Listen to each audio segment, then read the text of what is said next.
Les hommes se trompent quand ils se croient libres, opinion qui consiste en cela seul qu'ils sont conscients de leurs actes et ignorants des causes qui les déterminent. Alors oui, la conscience de nos actes et d'être les opérateurs de nos actes nous donne le sentiment de la liberté, et l'ignorance des causes qui nous ont déterminés à agir ainsi nous le donne encore plus, nous y confirme d'autant mieux. Mais il suffit de regarder les choses, c'est-à-dire si nous faisons le moindre geste, c'est qu'il y a eu une cause qui nous l'a fait faire. Bon, là on restitue les actions humaines dans l'ordre des enchaînements de la causalité, et donc nous sommes entièrement, ou presque, sous le coup de la détermination par les causes et les choses extérieures. C'est-à-dire, nous sommes passifs. Passif, ça ne veut pas dire qu'on reste à ne rien faire. Passif, ça veut dire qu'on fait des choses, mais qu'on les fait sous l'empire de détermination par des causes extérieures. Et quelles sont ces déterminations? C'est des affects. Ce sont des affects qui orientent nos élans de puissance dans telle direction ou dans telle autre, et qui spécifient ou qui déterminent cet élan de puissance comme désir de poursuivre tel objet ou tel autre, de faire ceci ou bien cela. Mais alors, dans ce cas-là, l'aliénation ou la servitude est notre condition humaine inexpiable. Nous ne pouvons rien faire qui ne doivent en partie à des causes extérieures. Donc nous sommes toujours dans la servitude passionnelle. Et donc même quand nous disons oui à quelque chose, et que nous avons l'impression de dire oui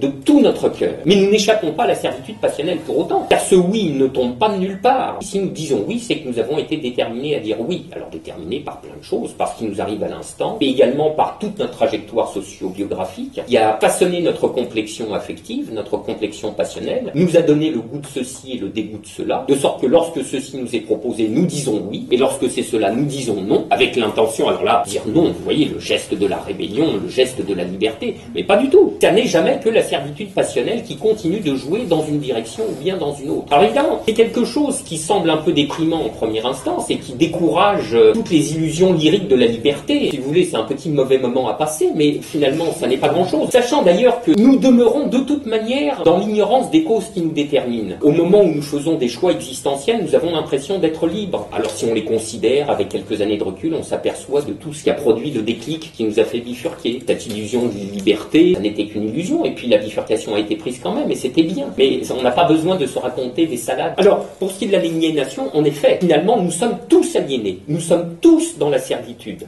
passionnelle. Alors évidemment, on se dit tout de suite, mais quand même, comment peut-on tenir une telle position qui arrive à indifférencier toutes les actions et toutes les situations dans la servitude passionnelle, là où quand même on voit bien qu'il y a des situations qui valent mieux que d'autres. Et au lieu de s'en tenir à la différence illusoire de l'aliénation et de la liberté, ou de la servitude et de l'authenticité du sujet, il produit la différence, qui est bien plus importante, de la servitude joyeuse et de la servitude triste. Nous sommes tous assujettis. Nous sommes assujettis aux passions et aux affects. Mais entre assujettis joyeux et assujettis tristes, pour le coup, ça fait de fameuses différences. Ah oui, il y a des situations dans lesquelles ma servitude passionnelle est tout à fait gaie, puis il y en a d'autres que je n'aime pas du tout. Donc faisons le tri.